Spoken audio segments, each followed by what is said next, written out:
Okay, so I think part of the problem in our ongoing discourse dialogue in the world with people, whether you're just reading someone's post video or talking with someone in person, so interacting online or in person, I think one of the struggling things that has been happening is we talk past each other and we miss the part where we agree on. Part of this problem is, I think, the meaning of words has become very ambiguous. Now, part of that is because we use words wrongly, and so they take on that new definition, or we use words flippantly and also they don't mean anything anymore.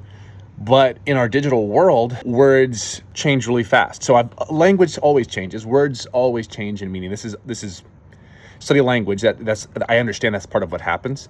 But I think in our digital world, language is changing faster. So sometimes we talk past each other, not really realizing where we agree or disagree because of how fast language is changing. So let me give an example. Controversial example would be like the term Christian nationalism. Now, I'm someone who has openly disagreed with the concept of Christian nationalism, but what is it?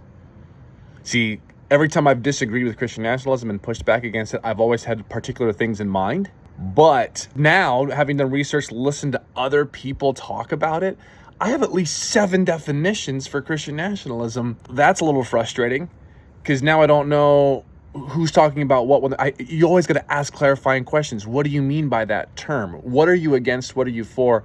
What are we even having this conversation about? This is helpful and important in every conversation to give an explanation of what you mean more specifically, because when we overgeneralize and use titles and groups, all of a sudden you're throwing people into camps or groups that they're not actually in. Let's see if I can show you how confusing this is. So these are definitions of the word Christian nationalism that people have given in what they mean or what they think that it means. So for instance, one definition that I heard, Christian nationalism is the idea that America is the promised land whose government is established by God and can do no wrong. Now, I'm familiar with the idea of people thinking that America is like God's promised land and that we're like anointed by God in some special, unique way as a country. I don't believe that. I know there's people that do, but I strongly disagree with that idea. But this additional part to the definition that it's the belief that our government can't do anything wrong because this is like God's government country. I've never even met anybody that believes that. And maybe you have. I'm not saying they don't exist. That's just that's a wild definition. I've never heard that the belief that everybody that I've met on a diverse and read and listened to from a diverse political background, I don't personally know or have interacted or read after everybody who thinks that America has not made any mistakes. That's crazy. So obviously I disagree with that. I just don't know if you can put that on everybody. Another definition, Christian nationalism, the equating or mixing of politics or a specific political party with Christianity in an intrinsic way. So that would be like saying Republicans equals Christians, Democrats equals Christians, independents equal Christians, right? Like intrinsically saying that this party or this group or this ideology as a whole, this is this group, this party. Yeah, I'm not down with that. Christian nationalism, the idea that only Christians by a religious test should be permitted to hold political office. In other words, only Christians should be leaders in the country or in your state. I don't agree with that. Everybody should be able to vote for whoever they want to vote for. Christian nationalism, the idea that rights come from God and not from the government. Now, I heard someone on a news broadcast define Christian nationalism this way. They said, Christian nationalism is the idea that people think that our rights come from God and not from government.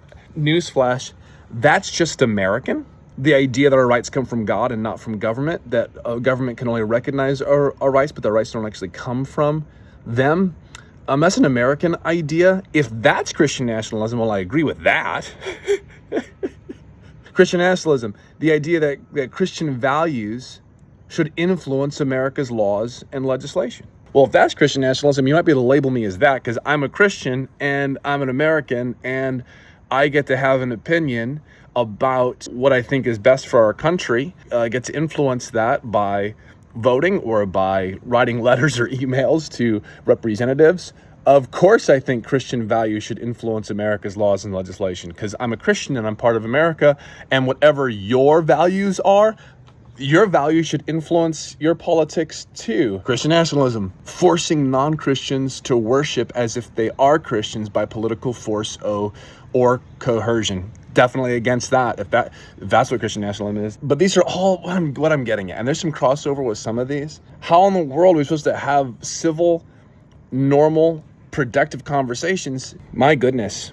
This is why I think it's more important than ever to talk person by person, person to person, issue by issue, to really understand what somebody believes about any given issue, and don't just throw them into, oh, they must be a this, they must be a that, they must hate this group of people, they must hate that thing, or if they're in with that, then they're in with that whole group about this.